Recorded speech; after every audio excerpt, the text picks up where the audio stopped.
ఎన్ని లక్షల డబ్బులు సంపాదించినా కూడా వృధా అవుతుంది. కాబట్టి మనం ఈ రోజు నుంచి అయినా మీరు ఇప్పుడు ఈ మేళకు వచ్చిన తర్వాతనైనా పెట్టండి. ఇప్పుడు ఇంకొకటి వ్యవసాయంలో కూడా మీకు కొత్త వంగడాలంటే ఇప్పుడు బాయిలర్ చికెన్ ఉంది, ప్రతి ఒక్కరికి తెలుసు, ప్రతి ఇంట్లో ఐఫోన్ ఉన్నది. మనకు వచ్చే మన పిల్లలు 6 సంవత్సరాలకు 7 సంవత్సరాలకు మన ఆడపిల్లలు పెద్ద మనుషులు అవుతారు. దేనివల్ల అవుతారు? ఈ బాయిలర్ చికెన్ వల్ల మనం వాడే జీని మామిడిఫైడ్ రైస్. పూర్వము మనకు ఈ సామ మసూరి, విజయ మసూరి అనే బియ్యం లేవు మనకు. ఇప్పుడు ఇవన్నీ వచ్చిన తర్వాత మనకు అనారోగ్యాలతో పాటు ఆర్థికంగా కూడా నష్టపోతున్నాం. ఇలా మీరు 40 క్వింటాలు 50 క్వింటాలు పండించి ఒక అమ్మాయి డెలివరీ కావాలంటే హాస్పిటల్ ఎంత ఖర్చు అవుతుంది, ఒక ప్రెగ్నెన్సీ కావాలంటే ఎంత ఖర్చు అవుతుంది, ఒకసారి మనం హాస్పిటల్ పోతే ఒక కిడ్నీ ప్రాబ్లం అయితే ఎంత ఖర్చు అవుతుంది, ఒక లివర్ దెబ్బతింటే ఎంత ఖర్చు అవుతుంది, మానసికంగా కుటుంబం ఎంత ఇబ్బంది పడుతుంది. ఇంతకుముందు మన అయ్యకు మనం తలగోరు పెట్టేందుకు మనం మిగిలినాం.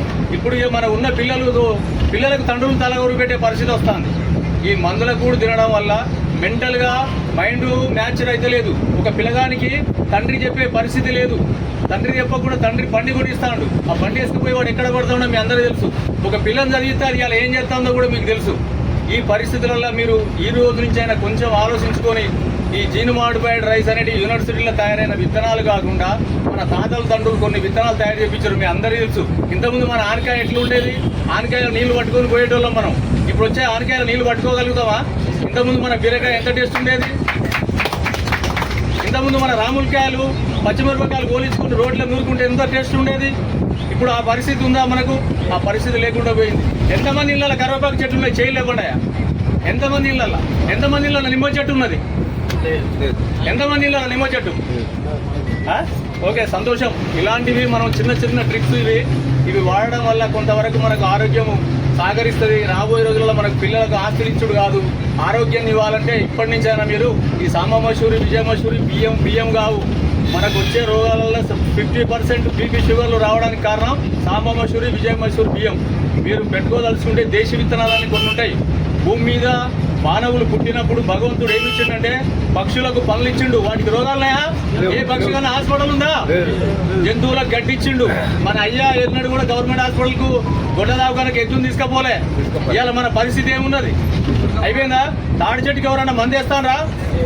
చిత్తపక్క చెట్టుకు ఎవరన్నా మందేస్తానరా? చింత చెట్టుకు ఎవరన్నా మందేస్తానరా?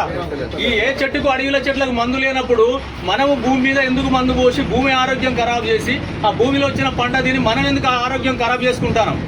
ఈ పరిస్థితి రాకుండా ఉండాలంటే ప్రతి ఇంట్లో ఒక ఆవును పెంచుకోండి. ఆవుతో పాటు మన ఇంట్లో 4 కోళ్ళు పెంచుకోండి. రోడ్డు మీదకి పోవద్దు రైతు. 366 రోజులు రైతు కూరగాయలు ఉంటే పావు కిలో కూరగాయలు ఉంటే వాడు జోకేదే 200 గ్రాములు వస్తాయి. ఇంట్లో 4 ఉంటే ఒక్క పూటకు సరిపోదు. 2వ పూట 3వ పూట ఏం తిందాం? మన ఇంట్లో కూరగాయలు పంతే మనం కడుపు నిండా తింటాం, ఆరోగ్యంగా ఉంటాం. మనం రోడ్డు మీద రైతు ఇప్పుడు ఏ టు జెడ్ పోయి రోడ్డు మీద కొంటే 366 రోజులు కొంటే నువ్వు ₹1,00,000 సంపాదించని కూరగాయలకే 60-70 వేలు పోతున్నాయి. మనకు పల్లెటూరు నుంచి పాలు సిటీకి పోవాలి. సిటీ నుంచి వచ్చే పాల ప్యాకెట్ల కోసం మనం లైన్లో నిలబడతాం.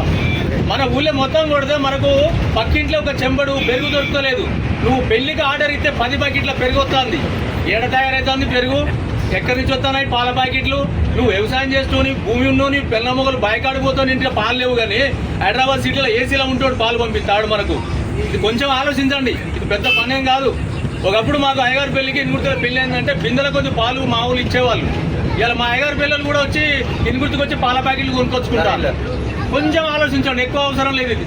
ఎందుకంటే మన ఆరోగ్యం లేని మనం ఎన్ని ఆస్తులు సంపాదించినా వృధా ముచ్చట. పక్కేమాటోడు 10 బస్తాలు పోసిండు, నేను 20 బస్తాలు పోసిన అనేది పక్కకు పెట్టండి. పక్కోని చూసుడే బంద్ చేయండి. పక్కోని చూసుకుంటా పోతే మనం బతకలేము. పక్కోని ఇంట్లో పరమాన్నం ఉంది మనకు కావాలంటే కాదు. మన శక్తి సామర్థ్యాలు మన తల్లిదండ్రులు మనకి ఏమి ఇచ్చిర్రో దాన్ని చూసుకుంటేనే మనం ముందుకు పోవాలి తప్ప పక్కింట్లో వాడు ఏసీ తెచ్చుకున్నాడు, ఫ్యాన్ తెచ్చుకున్నాడు, వాడు బిర్యానీ వండుకున్నాడు, మనకు వద్దే వద్దు. మన ఇంట్లో మామిడికాయ తొక్కు పచ్చి పులుసు ఉంటే ముద్దు, పక్కోడిది అసలే వద్దు. మన పంట మన వంట ఈ 2 లేకపోతే మన బతుకు పెంట. మన పంట మన వంట ఆ 2 లేకపోతే మన బతుకు పెంట. ఇది గుర్తుపెట్టుకోండి. ఎవ్వరి గురించి డిస్కస్ చేయాల్సిన అవసరం లేదు.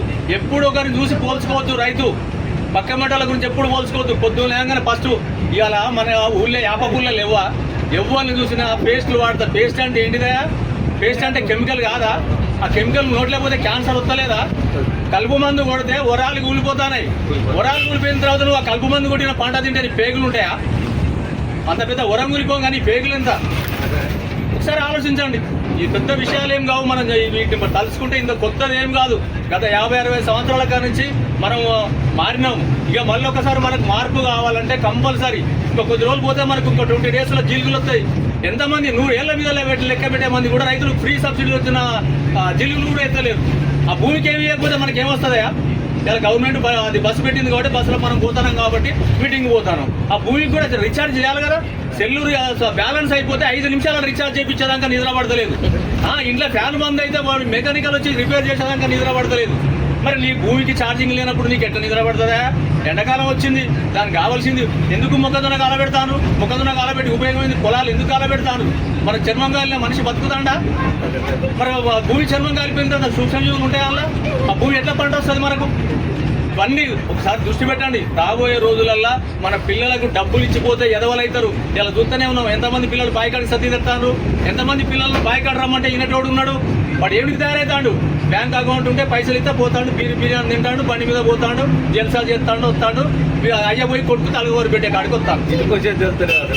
ఈ పరిస్థితి రావద్దంటే ఈ రోజు నుంచి అయినా కూడా ఈ సంవత్సరం ఒక 10 గుంటలు పెట్టుకోండి. నా దగ్గరనే విత్తనాలు, దేశీ విత్తనాలు అంటే మనిషి మనుగడకు పునాది. అవి ఇంతకుముందే చెప్పాను నేను. పక్షులకు, పనులు, జంతువులకు కట్టించినట్టే మనకు కూడా కొన్ని వరి విత్తనాలు ఇచ్చాడు భగవంతుడు. ప్రతి రోగానికి ఒక విత్తనం ఉంది. షుగర్కు నవారా రైస్ ఉంది. చిన్నపిల్లల ఎదుగుదలకు మైసూరు మల్లిక ఉన్నది, గుజ్జుపట్టాలి అని ఇట్లా రకరకాల పేర్లు ఉంటాయి. అవి ఆ పేర్లన్నీ మన దగ్గర ఉన్నాయి. నేను గత కొన్ని సంవత్సరాలుగా చూస్తున్నా, చాలా మీటింగ్ కండక్ట్ చేస్తున్నా. మంచి మంచి సాధువులు, మంచి మంచి ఈ మన ఆర్గానిక్ వ్యవసాయంలో 6 తేదీల దగ్గరికి వెళ్ళిపోయి నేర్చుకున్నా కాబట్టి మీకు నేను మాట్లాడే అవకాశం దొరికింది కాబట్టి మాట్లాడుతున్నా. ఈ సంవత్సరం నుంచి ఒక 10 గుంటల అవకాశం ఉంటే పెట్టుకోండి. ఆ 10 గుంట మీరు వేయకండి. మందులు అవసరం లేదు. మందు లేకుండా దాని రోగాలు కూడా రావు. మీరు పక్కా జీలుగులు వేయండి, నవధాన్యాలు చల్లండి. ఒక 10 గుంటలల్లా మీ ఇంటి మందం పెట్టుకోండి. అమ్మడం కోసం పెట్టకండి. ఆ తర్వాత మీకు అనుభవం వచ్చినాక పెట్టుకుందరు. కానీ ఈ సంవత్సరం నుంచి అయినా మనం మీ అందరితోటి ఈ రోజు నాకు మాట్లాడే అవకాశం దొరికినందుకు చాలా సంతోషపడుతున్నా. అందరికీ నమస్కారం.